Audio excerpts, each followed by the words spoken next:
Halo kawan-kawan, kembali lagi bersama saya Restu Utama. Di video kali ini kita akan melanjutkan video sebelumnya, yaitu tentang Direct Financial Compensation. Nah, di video kali ini kita akan melanjutkan tentang Indirect Financial Compensation atau kompensasi finansial tidak langsung. Kita masih menggunakan buku yang sama, yaitu buku Human Resource Management ke-14 edisi, karya dari Wayne Mondi dan Joseph J. Motosio yang terbitan dari Pearson. Ya, seperti yang sudah kita tahu sebelumnya, pemberian kompensasi finansial merupakan hal yang sangat penting dalam memajukan perusahaannya, karena para karyawan pasti akan bekerja jauh lebih bersemangat jika dijanjikan atau akan diberikan kompensasi seperti itu. Kemudian karena kompensasi juga memiliki tujuan yang pertama, yaitu agar karyawan tersebut mendapatkan kompensasi yang layak untuk kehidupannya.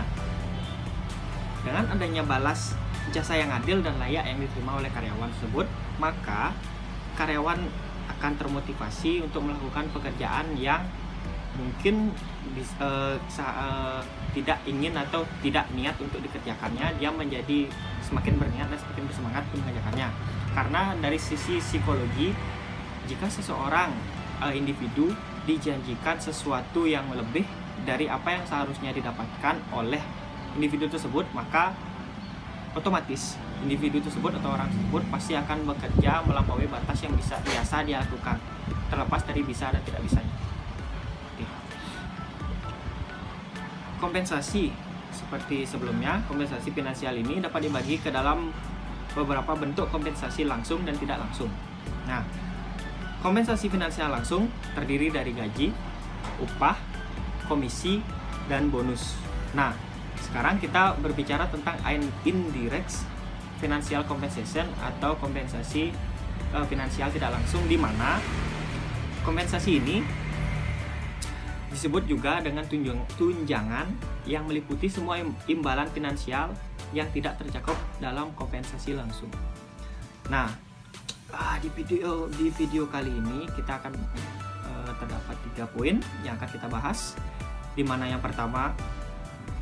poin yang pertama, apa saja yang kita ketahui tentang indirect financial compensation atau kompensasi finansial tidak langsung.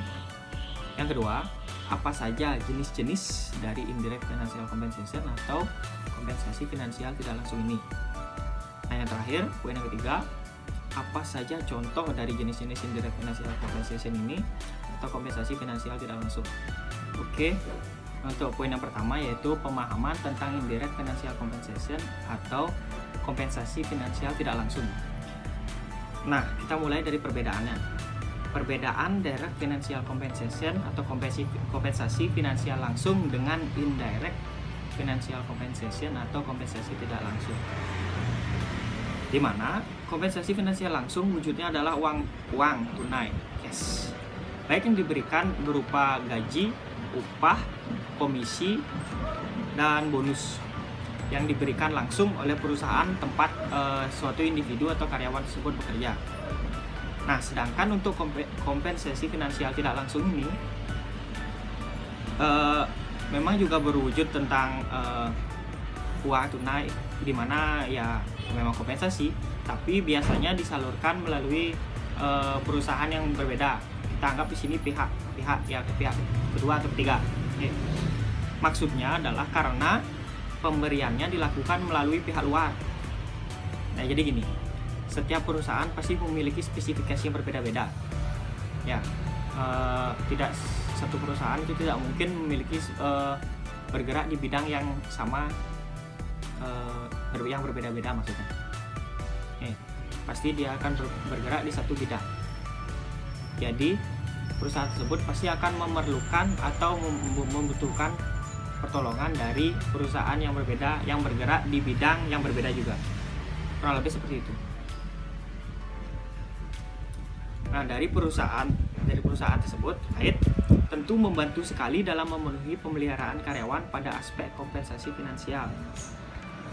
Nah, dari pihak luar yang dimintai pertolongan tersebut, selain dapat bekerja dalam pemenuhan kebutuhan perusahaannya, perusahaan tersebut juga dapat berinovasi dan meningkatkan kualitasnya sehingga meningkatkan citra baik di masyarakat, terutama karyawan-karyawan yang yang bekerja di perusahaan yang menggunakan jasa dari perusahaan tersebut. Contohnya seperti ini. Anggaplah kita ada perusahaan A, itu bekerja sama dengan perusahaan B yang bergerak di bidang asuransi. Nah, misalnya di perusahaan A ini bergerak di bidang apapun itu selain asuransi, misalnya kredit atau apa, atau yang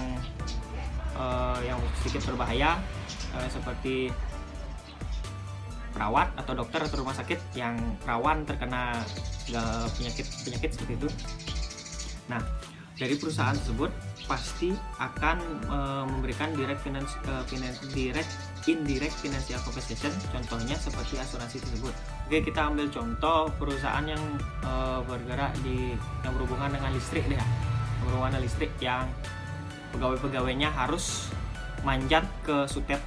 Kalau nggak sutet ya yang listrik, itu kan lumayan berbahaya ya.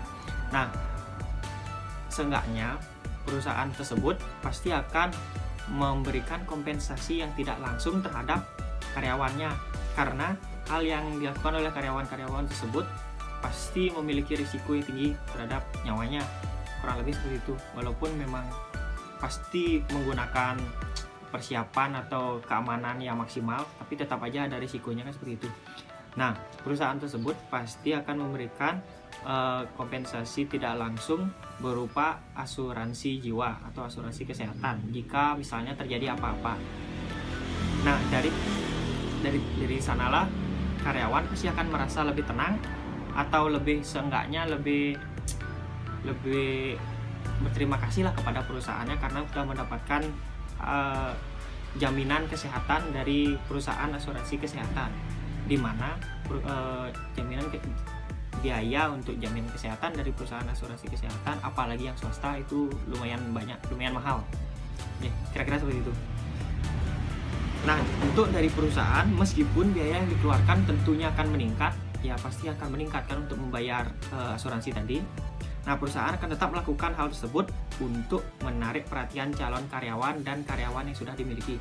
Nah, dari pihak karyawan yang ingin melamar di perusahaan terkait atau perusahaan tersebut yang memberikan asuransi keselamatan, asuransi jiwa tersebut, pasti akan mendapatkan nilai lebih dari mata calon karyawan tersebut.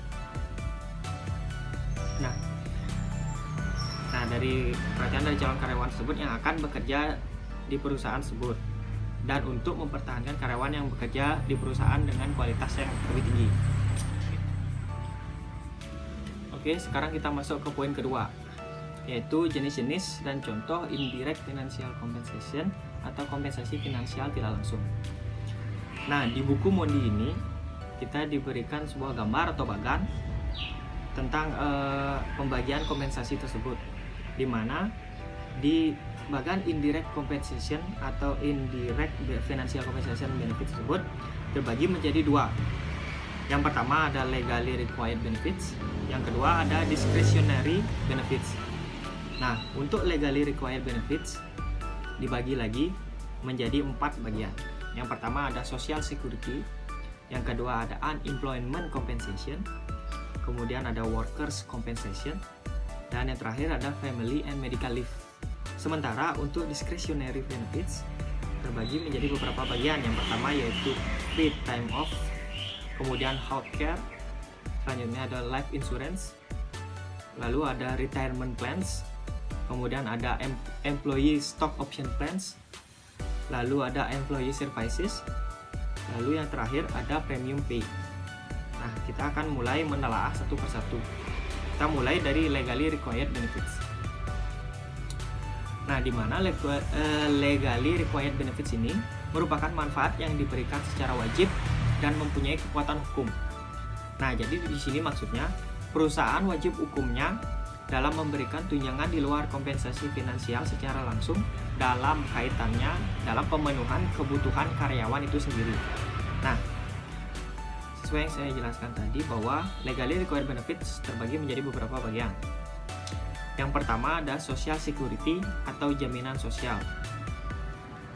Yang kedua ada unemployment compensation atau kompensasi untuk pengangguran yang disebabkan oleh perusahaan terkait. Yang ketiga ada workers compensation atau kompensasi untuk para pekerja. Selanjutnya yang terakhir, yang keempat, ada family and medical leave atau cuti yang berhubungan dengan keluarga dan urusan medis. Kita masuk yang pertama, yaitu social security atau jaminan sosial.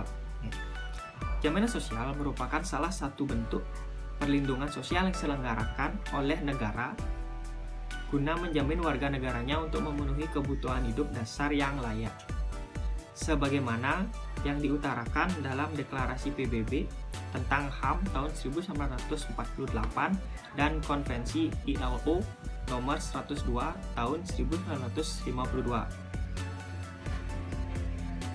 Fokus utamanya adalah sebuah bidang dari kesejahteraan sosial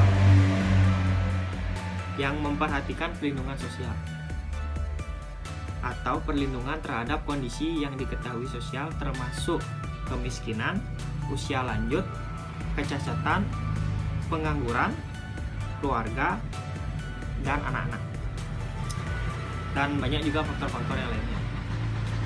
Nah, di sini ada beberapa jenis dari jaminan sosial ini. Nah, yang pertama adalah jaminan kecelakaan penumpang. Nah, asuransi ini memberikan perlindungan pada masyarakat, terutama pengguna kendaraan umum, baik melalui darat, laut, dan udara. Nah, transportasi kan dibagi menjadi 3, darat, laut, dan udara. Setiap jenis transportasi tersebut pasti memiliki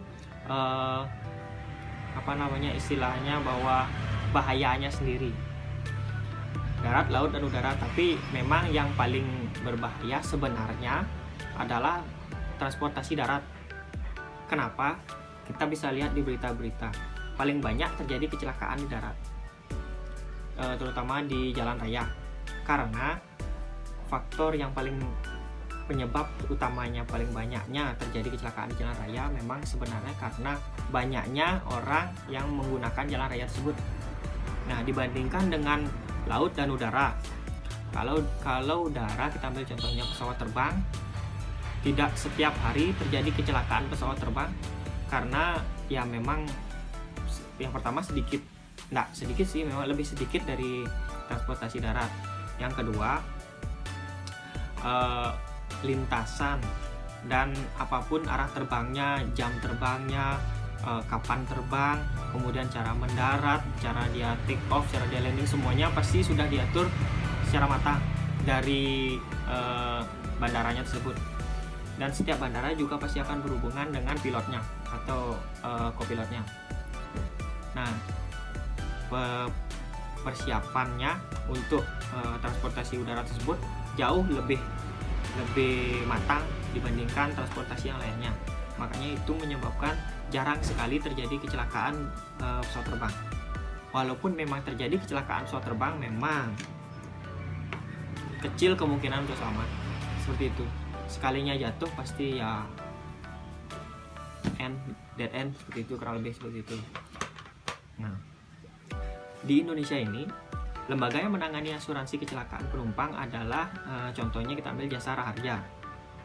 Hal tersebut sudah diatur dalam Undang-Undang Nomor 33 Tahun 1964 tentang dana pertanggungan wajib kecelakaan dan Undang-Undang Nomor 34 Tahun 1964 tentang dana kecelakaan lalu lintas.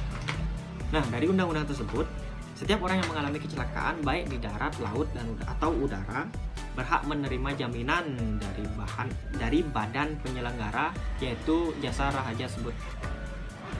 Asuransi sosial ini memberikan perlindungan pada masyarakat atas timbulnya gangguan kesehatan. Biaya yang ditanggung adalah untuk berobat jalan maupun rawat inap.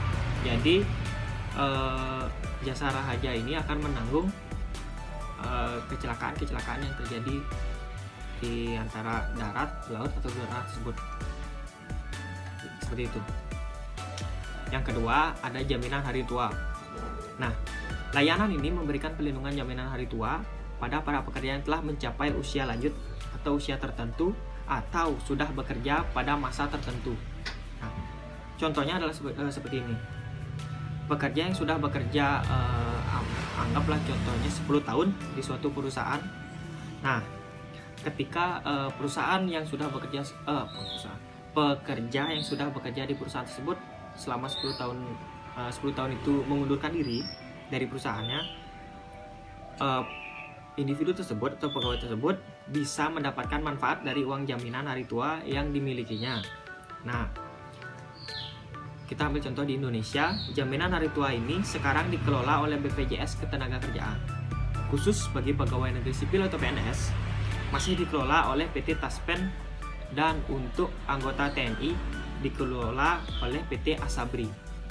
Nah, biasanya yang PNS atau TNI atau yang berhubungan dengan pemerintah atau ikatan dinas pasti akan lebih terjamin sebenarnya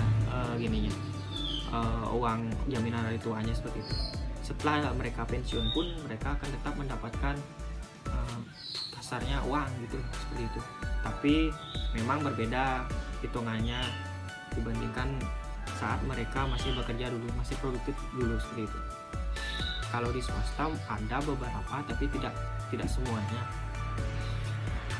Selanjutnya yang ketiga ada jaminan kematian. Nah, layanan ini merupakan jaminan yang diselenggarakan dengan tujuan untuk memberikan santunan kematian yang dibayarkan kepada ahli waris peserta atau orang yang bersangkutan jika orang tersebut meninggal dunia. Maksudnya adalah seperti ini.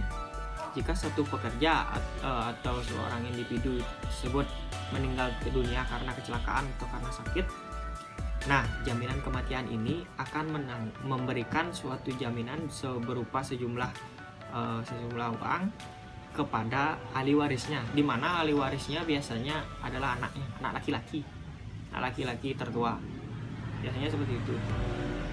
Nah, di Indonesia saat ini jaminan kematian ini ditanggung oleh BPJS Ketenagakerjaan yang tadi. Selanjutnya ada jaminan kecelakaan kerja. Program jaminan kecelakaan kerja ini disingkat JKK. Nah, JKK ini adalah suatu program pemerintah dan pemberi kerja dengan tujuan memberikan kepastian jaminan pelayanan dan santunan apabila tenaga kerja mengalami kecelakaan saat menunaikan tugas pekerjaan dan berbagai penyakit yang berhubungan dengan pekerjaannya. Nah, contoh misalnya jika satu pekerja mengalami kecelakaan saat dia berangkat ke tempat kerjanya dan pekerja tersebut mengalami anggaplah patah kaki gitu misalnya, atau patah tangan. Nah, pekerja tersebut pasti akan mendapatkan jaminan kecelakaan kerja atau JKK tadi. Begitu juga misalnya seperti yang saya jelaskan tadi yang pertama, misalnya satu pegawai perusahaan listrik memanjat sutet dan pegawai tersebut tersetrum.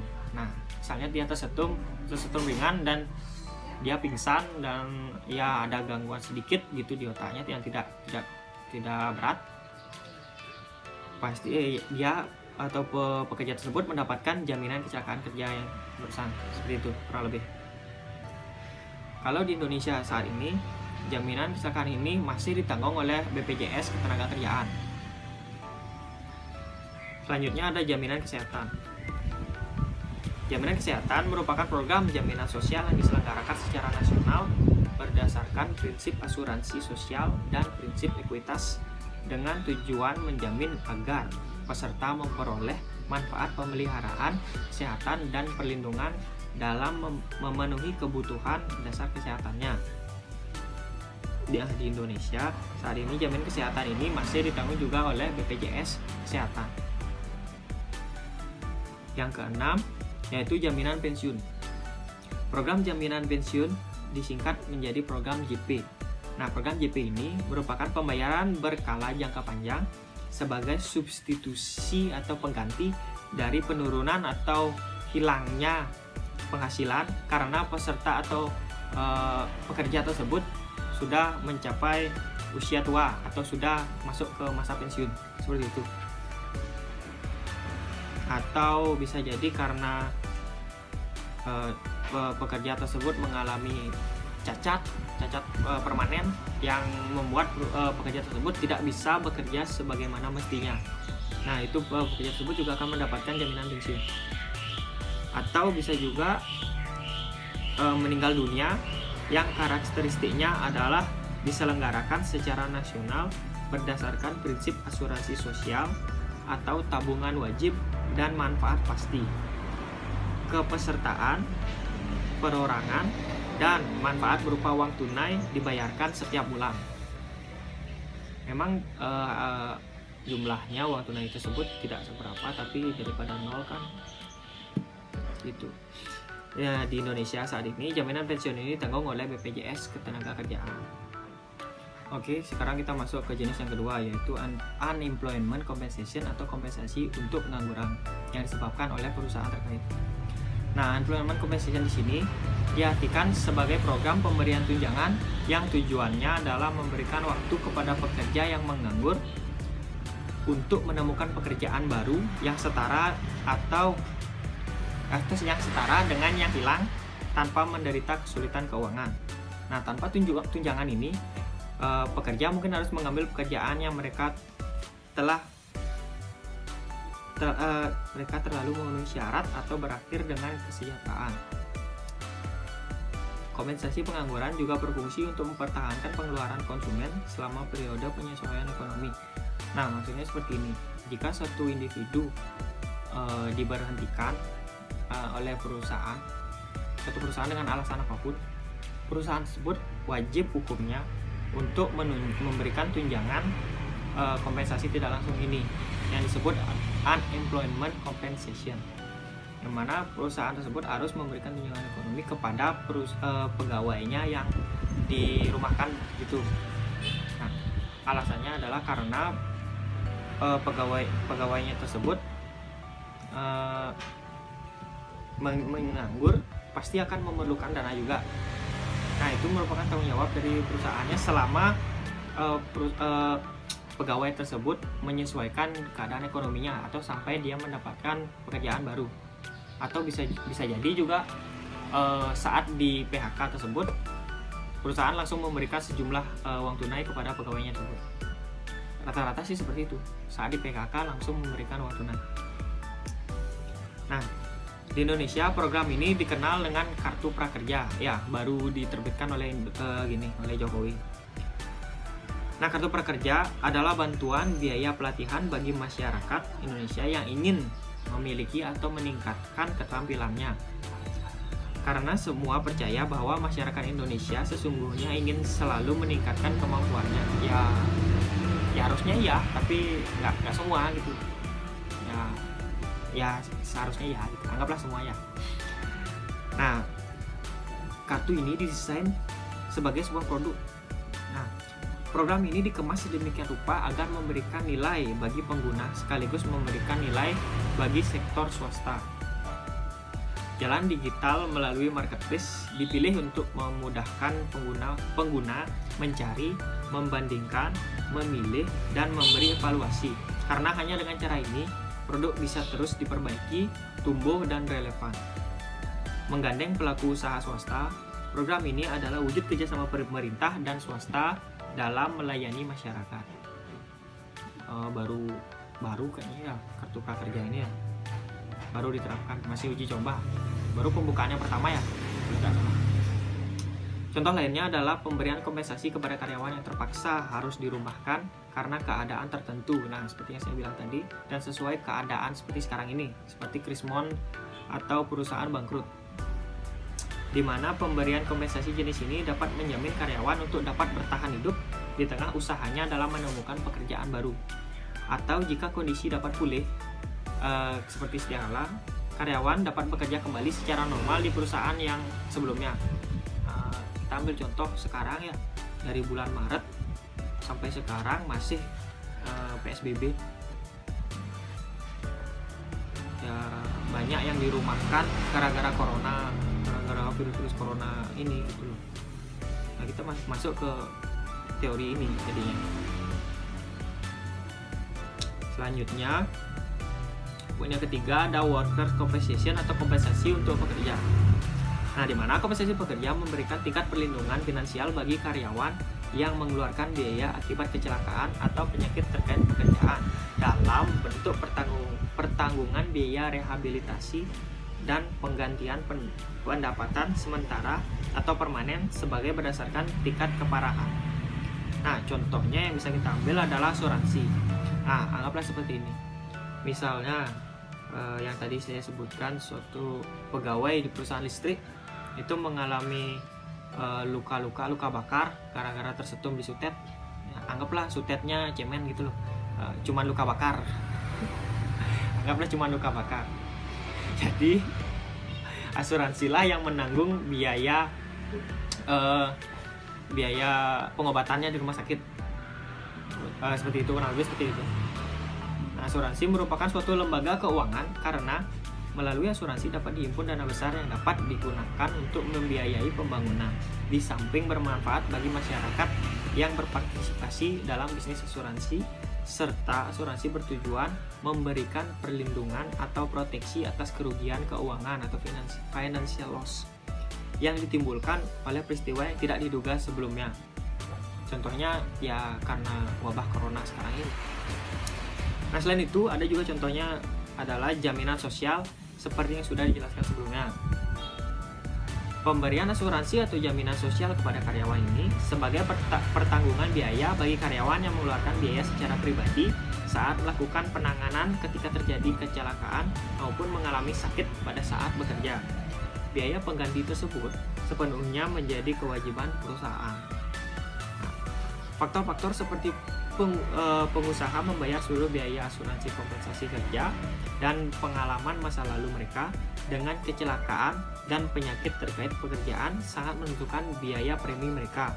Namun kadang ini harus memberikan dorongan lebih lanjut kepada perusahaan untuk proaktif dengan program kesehatan dan keselamatan, karena nggak semua perusahaan itu aware ya terhadap asuransi keselamatan pekerjanya, apalagi tentang asuransi seperti ini. Tapi belakangan ini sih sudah mulai banyak kesadaran dari pihak perusahaan terhadap asuransi seperti ini. Kemudian yang keempat ada family and medical leave atau cuti keluarga atau yang berurusan dengan medis. Cuti ini masuk ke dalam kategori cuti berbayar, di mana cuti berbayar merupakan jenis cuti di mana perusahaan memiliki tanggung jawab untuk tetap membayar gaji atau upah kepada karyawan, walaupun karyawan tersebut mengambil cuti karena alasan tertentu. Untuk penggolongan cuti keluarga itu banyak ya. Kalau di Bali, kita ambil contohnya cuti melahirkan, acara agama. Nah, acara keagamaan ini yang banyak ada di Bali. Tiap bulan pasti ada aja lah beberapa gitu. Contohnya ya menyambut raya itu banyak juga. Ada yang misalnya tetangga mau pandas, ada misalnya tetangga nyambut oton, ada juga tetangga ngodalin, ada juga tetangga nganten, ada juga tetangga dideh, ada misalnya itu baru tetangga, belum keluarga. Ya, tetangga kan pasti gini, belum lagi banyak kalau di Bali itu banyak sebenarnya faktornya. Belum lagi odalan, belum lagi rainan gede, belum lagi rainan jagat, rainan gumi, banyak sebenarnya faktornya. Di Bali sih sebenarnya itu tepatnya lebih banyak faktornya. Oh iya, ada satu lagi, ngopin, melelot ya. Kalau nggak bisa kalau disebutin ini faktor keagamaan menyambut raya kalau di ini ya di Bali ya. Nah, sedangkan untuk penggolongan cuti medis adalah cuti sakit. Di sini merupakan salah satu hak yang dimiliki oleh pekerja atau buruh, selamat dari buruh, sehingga mereka tidak perlu melakukan pekerjaan pada kurun waktu tertentu dan pengusaha tetap harus memberikan upah serta tidak boleh melakukan pemutusan hubungan kerja. Nah, maksudnya hal tersebut adalah skemanya seperti ini. Untuk 5 bulan pertama dibayar 100% dari upahnya. Nah, untuk 5 bulan kedua dibayar 75% dari upahnya, dan untuk 5 bulan ketiga dibayar 50% dari upahnya, dan untuk bulan-bulan selanjutnya dibayar 20% dari upah sebelum pemutusan hubungan kerja dilakukan oleh perusahaan. Nah, hal tersebut nggak sama ya setiap perusahaan ya. Ada yang 50%, ada yang 5 bulan, ada yang 4 bulan, ada yang persennya diubah, ada yang skemanya berbeda. Itu sesuai kebijakan perusahaan ya. Kemudian ada cuti karena sedang mengandung atau hamil. Nah, di sini di buku ini tertulis bahwa cuti karena mengandung atau hamil diberikan waktu 1,5 bulan sebelum kelahiran dan 1,5 bulan setelah kelahirannya. Kalau di real life sih biasanya nggak ada patokan 1,5 bulan atau 1,5 bulan seperti itu. Seberapapun perlunya, kalau lebih banyak ya lebih banyak dari itu, kalau lebih sedikit ya lebih sedikit dari itu. Biasanya sih lebih banyak cutinya setelah selesai melahirkan atau pos melahirkannya seperti itu. Karena ibu yang bersangkutan pasti membutuhkan waktu yang lebih banyak untuk beristirahat setelah melahirkan tersebut dibandingkan sebelum melahirkan. Kalau sebelum melahirkan biasanya nggak banyak ya, hanya sampai hamil tua gitu, hamil sekian bulan, 8 bulan, 9 bulan masih ada yang kerja gitu. Tapi ya, tahu diri kerjaannya nggak mungkin berat-berat gitu. Nah, sekarang masuk ke garis yang kedua, yaitu discretionary benefits. Nah, di mana discretionary benefit atau tunjangan diskresioner merupakan tunjangan yang tidak terikat kepada target pencapai formal. Atau dengan kata lain, bonus yang diberikan ke karyawan tergantung dari kebijakan perusahaan itu sendiri. Di sini discretionary benefits terbagi menjadi beberapa jenis. Yang pertama ada paid time off atau gaji cuti. Kedua ada healthcare atau layanan kesehatan. Ketiga ada life insurance atau asuransi jiwa. Kemudian ada retirement plans atau rencana pensiun. Selanjutnya employee stock option plans atau rencana kepemilikan saham karyawan. Lalu yang terakhir ada employee services atau layanan karyawan ketujuh. Oh, ada lagi satu yang terakhir itu yang ketujuh, itu premium pay atau pembayaran premium atau ekstra. Kita masuk ke paid time off atau gaji cuti, di mana gaji cuti ini merupakan suatu kebijakan yang menyediakan bayaran kepada karyawan yang jatuh sakit, liburan, dan menjalani kegiatan pribadi yang boleh dipakai sebagai peningkatan kebutuhan atau keinginan. Nah, kebijakan tersebut biasanya diberlakukan di Amerika Serikat, di mana tak ada persyaratan hukum federal untuk jumlah minimum dari bayaran hari-hari liburannya. Nah, dalam memberikan pembayaran untuk waktu yang tidak bekerja, pengusaha mengakui bahwa karyawan memerlukan waktu di luar waktu pekerjaan untuk berbagai keperluannya. Dibahas di bagian berikut adalah pembayaran untuk cuti liburan, pembayaran untuk cuti sakit, cuti panjang, dan bentuk cuti lainnya. Oke, yang pertama adalah cuti liburan. Waktu liburan melayani tujuan kompensasi yang penting. Misalnya, liburan berbayar membantu pekerja menjadi lebih kreatif dan produktif, mengurangi stres, mendekatkan keluarga dan teman, dan meningkatkan kinerja para pekerjanya. Mereka juga dapat mendorong karyawan untuk tetap bersama di perusahaan tersebut. Waktu liburan berbayar biasanya meningkat seiring dengan senioritasnya. Misalnya, karyawan dengan masa kerja yang sudah 1 tahun mungkin menerima waktu 2 minggu. Ya, kemudian yang bekerja sudah sampai 10 tahun bisa dapat 3 minggu. Kemudian yang bekerja 15 tahun itu dapatnya 4 minggu. Kira-kira seperti itu. Yang kedua ada cuti panjang atau sementara. Cuti ini dapat digolongkan cuti besar atau disebut juga istirahat panjang. Istirahat panjang ini diperuntukkan bagi yang loyal bekerja selama bertahun-tahun di perusahaan yang sama. Namun tidak semua perusahaan memberikan cuti besar kepada karyawannya. Cuti besar hanya dilaksanakan oleh perusahaan-perusahaan tertentu saja.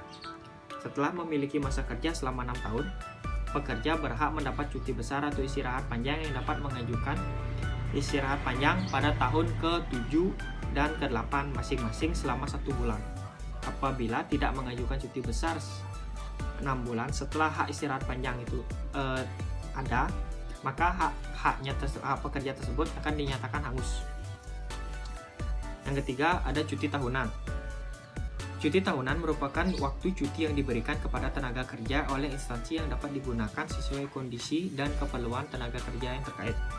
Setiap tenaga kerja berhak mendapatkan 1 hari cuti dalam sebulan atau 12 hari cuti dalam 1 tahun. Untuk pekerjanya. Namun instansi atau perusahaan berwenang juga menolak permintaan cuti dari tenaga kerja yang belum genap 1 tahun bekerja. Apabila perusahaan bersedia memberikan izin cuti, hal ini disebut sebagai cuti di luar tanggungan. Dan instansi atau perusahaan dapat memotong gaji tenaga kerja tersebut secara rata sesuai dengan jumlah ketidakhadirannya. Namun itu balik lagi ke perusahaannya, karena setiap perusahaan punya regulasi cuti tahunan yang biasanya berbeda-beda. Selanjutnya, untuk faktor selanjutnya ada healthcare atau layanan perawatan kesehatan. Nah, layanan perawatan kesehatan merupakan barang paling mahal dalam paket tunjangan karyawan. Kenapa? Bahkan menurut penelitian dari Kaiser Family Foundation di Amerika Serikat, menghabiskan lebih banyak per kapita untuk perawatan kesehatan daripada negara lain.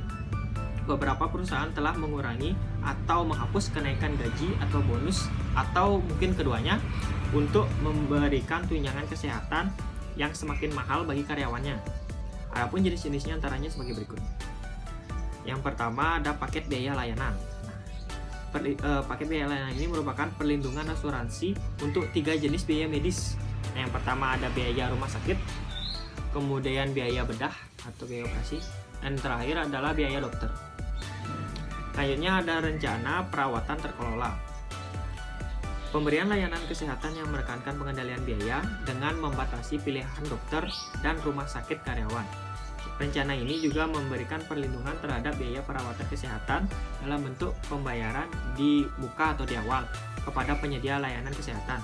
Nah, contohnya adalah kemitraan perusahaan dengan rumah sakit tertentu untuk memberikan layanan khusus atau keringanan biaya jika berobat di rumah sakit yang sudah menjalin kerjasama tersebut. Selanjutnya ada paket asuransi khusus. Pengusaha sering menggunakan paket asuransi terpisah untuk memberikan jenis manfaat tertentu dan sering disebut sebagai paket asuransi khusus. Misalnya, ada perusahaan yang memberikan jaminan kesehatan khusus yang berbeda dengan jaminan kesehatan biasa yang diberikan kepada karyawan yang bekerja bersinggungan dengan bahan industri yang membahayakan atau berbahaya. Selanjutnya, ada perawatan kesehatan yang digerakkan oleh konsumen. Mengacu pada tujuan pembantu perusahaan mempertahankan kendali atas biaya sementara, juga memungkinkan karyawan untuk membuat pilihan yang lebih besar tentang perawatan kesehatan. Jadi, karyawan dapat mengusulkan layanan kesehatan apa yang bisa didapatkan selama bekerja di perusahaan. Entah itu medical check up, cek kesehatan tensi, atau tes cek gula, dan yang lain-lainnya. Nah, masuk ke selanjutnya yaitu life insurance atau asuransi jiwa. Nah, asuransi jiwa yang disponsori oleh perusahaan melindungi keluarga karyawan dengan membayar jumlah tertentu setelah kematian karyawan yang terkait. Nah, rencana-rencana ini sering termasuk kematian karena kecelakaan dan klaim pemotongan yang membayar manfaat tambahan jika kematian adalah akibat dari kecelakaan atau jika karyawan mengalami kehilangan anggota tubuh yang tidak disengaja atau karena kecelakaan. Nah, di sini ada dua dari rencana asuransi jiwa yang lebih umum, yang adalah asuransi jiwa berjangka dan keseluruhan kehidupan. Asuransi jiwa berjangka memberikan perlindungan kepada penerima manfaatnya karyawan hanya selama periode terbatas berdasarkan jumlah tahun tertentu yang tunduk pada usia maksimum. Setelah itu, asuransi otomatis akan berakhir. Sedangkan asuransi jiwa seutuhnya membayar sejumlah kepada penerimaan manfaat yang ditunjuk dari karyawan yang meninggal. Tetapi tidak seperti kebijakan seumur hidup, rencana seumur hidup tidak berakhir sampai pembayaran dilakukan kepada penerima manfaat. Kompensasi pekerja melindungi karyawan dari kecelakaan dan penyakit terkait pekerjaannya. Namun beberapa perusahaan menyediakan perlindungan tambahan yang lebih komprehensif. Cacat jangka panjang memberikan manfaat bulanan kepada karyawan yang sakit atau karena cedera dan tidak dapat bekerja dalam waktu yang cukup lama. Terus selanjutnya ada retirement plans atau rencana pensiun. Nah, program pensiun yang disponsori oleh perusahaan memberikan penghasilan kepada karyawan setelah mereka mencapai usia pensiun dan telah meninggalkan perusahaan yang akan mendapatkan sejumlah dana. Nah, dana pensiun adalah hak seseorang untuk memperoleh penghasilan setelah bekerja sekian tahun dan sudah memasuki usia pensiun, atau ada sebab-sebab lain sesuai dengan perjanjian yang telah ditetapkan, di mana tujuannya adalah memberikan penghargaan kepada para karyawan yang telah mengabdi di perusahaan tersebut. Penghasilan dalam hal ini biasanya diberikan dalam bentuk uang dan besarnya tergantung dari peraturan yang ditetapkan oleh perusahaan terkait. Pemberian dana pensiun kepada para karyawan bukan saja hanya memberikan kepastian penghasilan di masa depan, tetapi juga ikut memberikan motivasi bagi karyawan tersebut untuk lebih giat bekerja. Dengan memberikan program jasa pensiun, para karyawan merasa aman, terutama bagi mereka yang menganggap pada usia pensiun sudah tidak produktif lagi. Nah, program jasa pensiun ini dibagi menjadi beberapa bagian. Nah, jenis-jenisnya adalah sebagai berikut. Yang pertama adalah program imbalan pasti. Program pensiun manfaat pasti merupakan program pensiun yang besar manfaat pensiun ditetapkan dalam peraturan dana pensiun. Seluruh iuran merupakan beban karyawan yang dipotong dari gajinya. Nah, dipotong dari gajinya setiap bulan. Program ini dikaitkan dengan masa kerja dan besar penghasilan kita untuk menentukan besaran uang pensiun yang akan didapatkan kelak. Yang kedua, ada rencana kontribusi pasti. Program yang besarnya manfaat pensiun tergantung dari hasil pengembangan kekayaan dana pensiun. Iuran ditanggung bersama oleh karyawan dan perusahaan pemberi kerja. Program pensiun ini terdiri dari Money Purchase Plan, Profit Sharing, dan Saving Plan, di mana besarnya uang pensiun didasarkan pada iuran dibayarkan pekerja dan perusahaan atau pemberi pekerja tersebut. Nah, selanjutnya ada Employee Stock Option Plans atau rencana kepemilikan saham karyawan. Employee Stock Option Plans ini merupakan program yang memberikan hak kepada karyawan atas kepemilikan saham. Program kepemilikan saham perusahaan di Indonesia dikenal dengan sebutan Program Kepemilikan Saham bagi Karyawan atau disingkat PKSK. Program kepemilikan saham perusahaan dengan ESOP pertama kali ada di Amerika sekitar tahun 1950-an. Program kepemilikan saham perusahaan dengan ESOP dilakukan dalam beberapa cara. Antara lain, perusahaan memberikan sahamnya secara suma-suma atau disebut stock grant kepada karyawan. Kemudian menjual saham perusahaan pada karyawan, umumnya sih dengan harga diskon atau harga miring, dan memberikan opsi kepada karyawan untuk membeli saham perusahaan pada periode tertentu dan pada harga tertentu. Program kepemilikan saham perusahaan dengan ESOP di Indonesia memang belum begitu booming. Terlebih untuk perusahaan-perusahaan yang masih bersifat perusahaan keluarga. Mengapa perusahaan atau manajemen memberikan kesempatan karyawan untuk memiliki saham perusahaan dengan ESOP? Nah, karena dapat digunakan sebagai bentuk penghargaan kepada karyawan dan mampu mempertahankan karyawannya atau meminimalisasi keluar masuknya karyawan atau biasa disebut turnover. Karyawan yang memiliki saham perusahaan cenderung akan memiliki rasa memiliki dan akhirnya menimbulkan semangatnya dalam bekerja di perusahaan tersebut. Nah, contohnya bisa jadi surat berharga, kemudian bisa juga aset dengan nilai jaminan tertentu. Ada employee services atau layanan karyawan. Nah, layanan karyawan ini merupakan fungsi pemeliharaan karyawan menyangkut kegiatan untuk memelihara kondisi fisik dan mental para karyawan-karyawan yang sudah dimiliki. Nah, kondisi fisik dan mental yang baik akan diciptakan oleh penarikan karyawan yang baik juga. Selain itu ada pengembangan dan pemberian kompensasi dan integrasi, dan dilanjutkan dengan pemeliharaannya. Nah, di samping itu kita perlu memberikan perhatian khusus terhadap usaha-usaha yang dilakukan oleh karyawan-karyawan tersebut untuk memelihara kesehatan dan menjaga sikap karyawan tersebut. Program keselamatan dan kesehatan kerja dimaksudkan untuk memelihara kondisi fisik karyawan, sedangkan program pelayanan karyawan membantu memelihara semangat atau mental atau moral karyawan. Banyak istilah-istilah yang dipergunakan untuk program-program pelayanan karyawan tersebut. ada yang menggunakan istilah jaminan sosial, ada juga program kesejahteraan karyawan, dan lain-lainnya. Untuk contoh-contohnya, ada beberapa contoh dari pemberian layanan karyawan. Akan kita jabarkan satu-satu ya. Yang pertama itu ada penyediaan kafetaria atau kantin untuk konsumsi pekerjanya. Nah, misalnya pekerja di perusahaan tersebut tidak perlu jauh-jauh ke luar dari luar perusahaan tersebut untuk membeli makan atau cuman sekedar membeli minuman atau ngemil. Jadi hal tersebut pasti akan memberikan kemudahan terhadap pegawainya dan tidak ada alasan bagi pegawai untuk terlambat masuk kerja setelah istirahat, karena kafetaria atau kantin tersebut sudah berada di ruang lingkup atau satu kawasan perusahaan tersebut ya, kurang lebih seperti itu. Selanjutnya yang kedua ada beasiswa pendidikan yang diberikan untuk tanggungan. Nah, biasanya untuk jabatan-jabatan tertentu akan dibutuhkan suatu latar belakang pendidikan yang spesifik.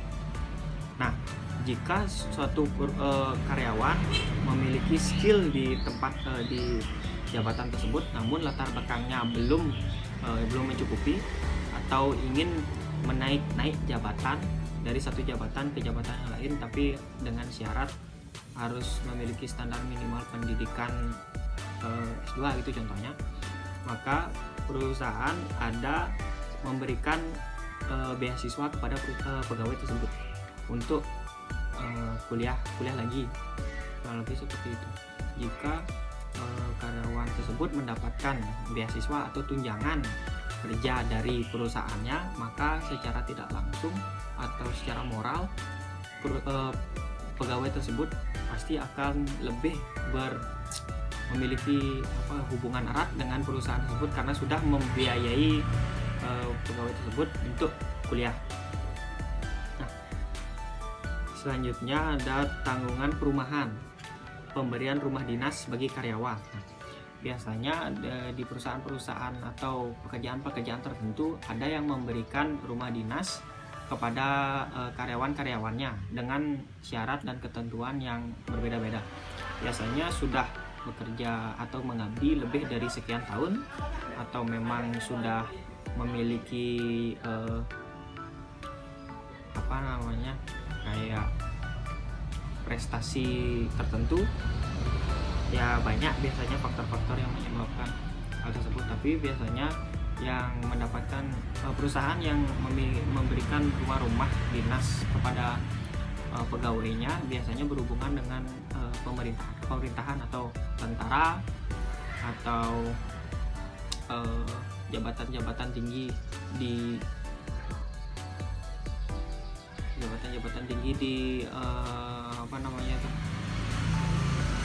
bupati atau contoh-contoh seperti itu, gubernur, bupati yang berhubungan dengan negeri.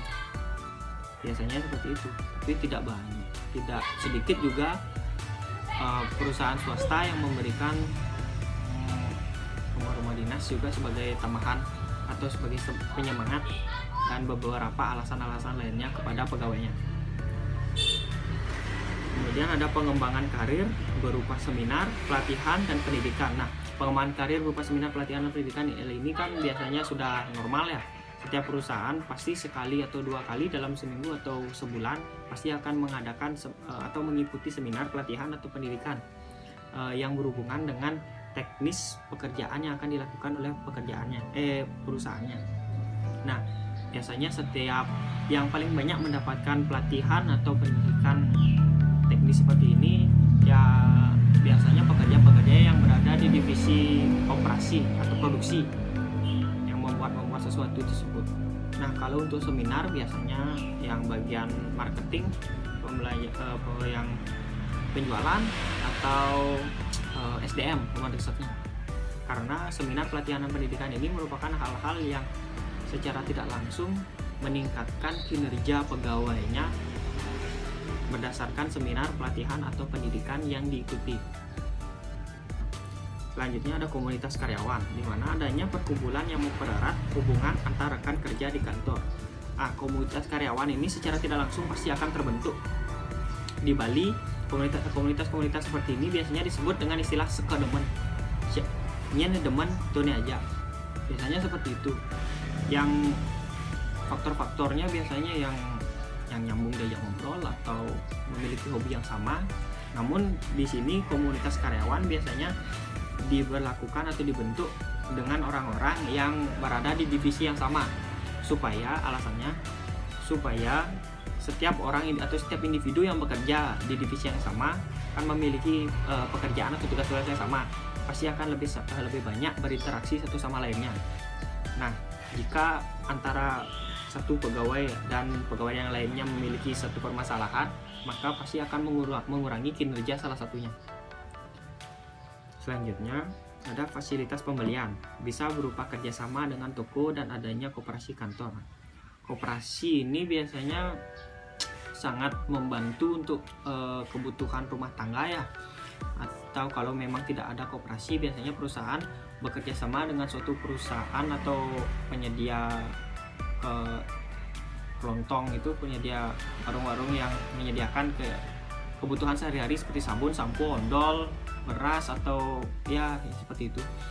Setiap sekolah atau contohnya kita ambil sekolah deh, sekolah-sekolah pasti ada koperasinya, dan di koperasi tersebut bukan hanya murid yang bisa berbelanja di sana, karena setiap guru atau setiap staf sekolah pasti memiliki kewajiban atau memang ada aturannya selalu mengambil sesuatu di koperasi tersebut per bulan, ada budgetnya atau jatahnya. Nah, tergantung sekarang setiap sekolah tersebut akan memotong gaji pegawai tersebut atau tidak. Selanjutnya ada fasilitas kesehatan, meliputi klinik, layanan cek kesehatan atau cek tensi dan lain-lain. Nah, fasilitas kesehatan sudah pasti akan ada di perusahaan yang termasuk berbahaya, seperti pegawai yang naik sutet tadi pasti memerlukan klinik jika memang penyakitnya atau kecelakaannya menyebabkan hal-hal kecil seperti tergores atau luka bakar kecil yang tidak harus membawanya ke rumah sakit. Biasanya perusahaan-perusahaan besar pasti akan menyediakan fasilitas klinik atau unit kesehatan. Kalau di sekolah juga menyediakan yang namanya UKS, seperti itu. Walaupun memang tidak selengkap perusahaan, pasti akan ada obat-obat P3K, pertolongan pertama seperti itu. Kemudian timbangan, cek kesehatan, cek tensi yang menyeluruh biasanya ada. Selanjutnya ada creative space, tempat karyawan bebas berekspresi, baik untuk acara kantor, formal atau informal. Nah, creative space tidak selalu ada di setiap perusahaan karena tempat untuk berdiskusi atau melakukan kegiatan-kegiatan perkantoran biasanya langsung dalam ruangannya masing-masing. Nah, biasanya creative space ini dibuka secara umum ya, atau mungkin ada beberapa yang dibuka khusus untuk kantornya. Ya, biasanya ruang tamu kantor di lantai sekian itu akan digunakan sebagai creative space. Maksudnya creative space adalah tempat umum yang boleh digunakan kegiatan apapun, baik itu kegiatan kantor maupun non kantor. Namun biasanya creative space dalam perusahaan pasti hanya diizinkan digunakan oleh komunitas-komunitas yang ada di kantor. Selanjutnya ada kendaraan operasional untuk memudahkan mobilisasi dalam kegiatan kantor. Nah, setiap supir atau setiap bagian transportasi di perkantoran biasanya dipinjamkan atau mendapatkan suatu kendaraan operasional yang boleh digunakan atau biasanya boleh dibawa pulang ke rumahnya. Tapi orang tersebut pasti akan bertanggung jawab terhadap kendaraan yang dipinjamkan tersebut. Selanjutnya, ruangan kerja yang nyaman dan sesuai standar, serta mampu memudahkan mobilisasi pekerjaan. Nah, ruangan kerja yang nyaman juga berpengaruh terhadap kinerja pegawainya. Contohnya, jika ruangan kerjanya tersebut adem gitu misalnya, sejuk, atau tidak bising, atau tidak bau, pasti kinerja dari pegawai tersebut akan berpengaruh juga. Gitu. Kemudian memudahkan mobilisasi pekerjaan ya. Ada juga pekerja atau karyawan yang memiliki ruang kerja yang jauh di pojok di belakang gitu misalnya, terus dia selalu berhubungan dengan atasan yang ada ruangannya di depan gitu misalnya, pasti akan selalu jauh dia bolak-balik begitu, dan hal tersebut akan mempengaruhi juga kenyamanan pekerja tersebut bekerja di sana karena terlalu jauh bolak-baliknya, atau hal-hal yang lain pasti juga berpengaruh. Selanjutnya, gedung operasional tempat karyawan bekerja dengan nyaman dan aman. Ya, nyambung tadi dengan ruang kerja yang tadi ruang kerja, sekarang gedungnya. Kalau gedungnya nyaman, aman, terus adem dan wangi, sejuk, pasti pegawai yang bekerja di sana pasti akan lebih nyaman lagi, dan tingkat kenyamanan tersebut akan berpengaruh terhadap kinerja yang dihasilkan oleh pegawai tersebut. Dan kinerja, semakin bagus kinerja yang dihasilkan oleh pegawai yang dimiliki suatu perusahaan, maka perusahaan tersebut akan meningkat. Selanjutnya ada fasilitas parkir khusus karyawan yang memudahkan karyawannya untuk memarkir kendaraannya. Nah, karena setiap karyawan juga di Indonesia pada tepatnya wajib atau biasanya membawa kendaraan pribadi, minimal motor lah ya, pasti akan memerlukan tempat parkir. Bayangkan jika perusahaan tersebut tidak memiliki tempat parkir dan harus memarkir di bahu jalan atau di trotoar, pasti akan mengurangi tingkat kenyamanan dan keamanan dari pegawai tersebut. Selanjutnya, membership untuk tempat tertentu dengan kerjasama. Nah, biasanya membership ini di tempat olahraga biasanya ada membershipnya, kemudian tempat makan ya, tempat nongkrong mungkin ada membershipnya ya, tempat-tempat yang biasa yang biasa dikunjungi oleh pegawai-pegawai tersebut ya, kurang lebih. Selanjutnya, konseling, layanan untuk karyawan bercerita atau berbagi permasalahan untuk mencari solusi. Nah, kali ini menurut saya sih lumayan penting ya, karena setiap karyawan, terutama karyawan swasta ya, atau ya semua karyawan sih, sebenarnya semua manusia itu perlu untuk konseling itu ya sesekali, karena stres dari pekerjaan itu pasti ada. Semakin tinggi jabatannya, semakin tinggi kini tanggung jawabnya, dan semakin tinggi juga stresnya, tingkat stresnya.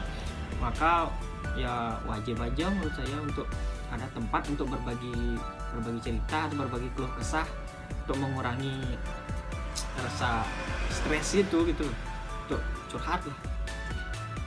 Nah, dan yang terakhir, yang ketujuh, ada premium pay atau pembayaran premium atau ekstra pembayaran. Premium pay ini merupakan jenis mengacu pada upah yang lebih tinggi yang diberikan kepada karyawan yang bekerja dengan jam kerja yang kurang diinginkan. Ini termasuk hari libur, akhir pekan, hari libur atau apapun lebih dari jam kerja perusahaan normalnya dalam sehari. Nah, misalnya begini, karyawan yang bekerja di luar hari kerja atau hari kerja kantor, jam kantor, akan mendapatkan pembayaran lebih. Contohnya kayak lembur, misalnya kerja dari jam 8 sampai jam 5. Misalnya ada kerjaan yang mengharuskan karyawan tersebut bekerja sampai jam 8 atau jam 9 malam, maka karyawan tersebut akan mendapatkan uang lembur, uang tambahan. Nah, ada juga yang tunjangan hari raya untuk perayaan hari besar nasional atau hari besar keagamaan. Nah, THR ini dalam undang-undang wajib sih ya harusnya. Kalau di Bali itu biasanya untuk nyepi itu biasanya dapat. Kalau galungan kadang-kadang ada yang dapat, ada yang enggak. Terus kalau purnama tilam nggak mungkin dah ya, karena tiap bulan nggak mungkin dapat THR tiap bulan. Terus akhir tahun biasanya juga dapat gitu. Tiap hari raya biasanya yang mendapatkan THR itu dibagi menjadi setiap agamanya. Kalau misalnya karyawan A beragama Hindu gitu misalnya, akan mendapatkan apa yang saya sebutkan tadi. Kalau misalnya agamanya beda seperti Kristen, akan mendapatkan THR pada saat Natal atau Paskah atau ya yang lainnya jenisnya seperti itu. Tapi untuk hari raya nasional yang mewajibkan, contohnya seperti tahun baru seperti itu, ya biasanya semuanya dapat sih karena akhir tutup buku. Nah begitu. Pembayaran jenis ini juga mengacu pada tingkat kesulitan atau berbahayanya pekerjaan itu dilakukan. Misalnya pencuci jendela untuk gedung pencakar langit, ya di kota besar mungkin menerima kompensasi tambahan karena kondisi kerja yang berbahaya. Bisa juga contohnya untuk pilot pesawat tempur, pesawat militer mendapatkan uang tambahan atau uang ekstra dalam dalam bentuk gaji tambahan atau gaji penerbangan, dan uang tempur karena ya sangat beresiko pekerjaannya gitu loh. Pilot-pilot tersebut ya lo, jangankan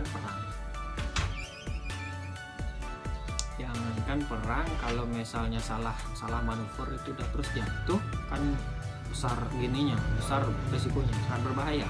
Kalau perang lebih besar lagi gitu. Jadi ya wajar aja mereka mendapatkan uang tambahan karena semakin berbahaya pekerjaan yang mereka lakukan tersebut. Nah, saya rasa sekian sih, karena sudah habis semua materi tentang indirect financial compensation atau kompensasi finansial tidak langsung yang sudah saya jelaskan, dan poin-poinnya juga sudah kita jabarkan satu persatu dari tadi. Ya, mungkin videonya sekian dulu karena durasi juga. Jadi untuk video saya akhiri sampai sini. Jadi sampai jumpa di video selanjutnya. Sampai jumpa.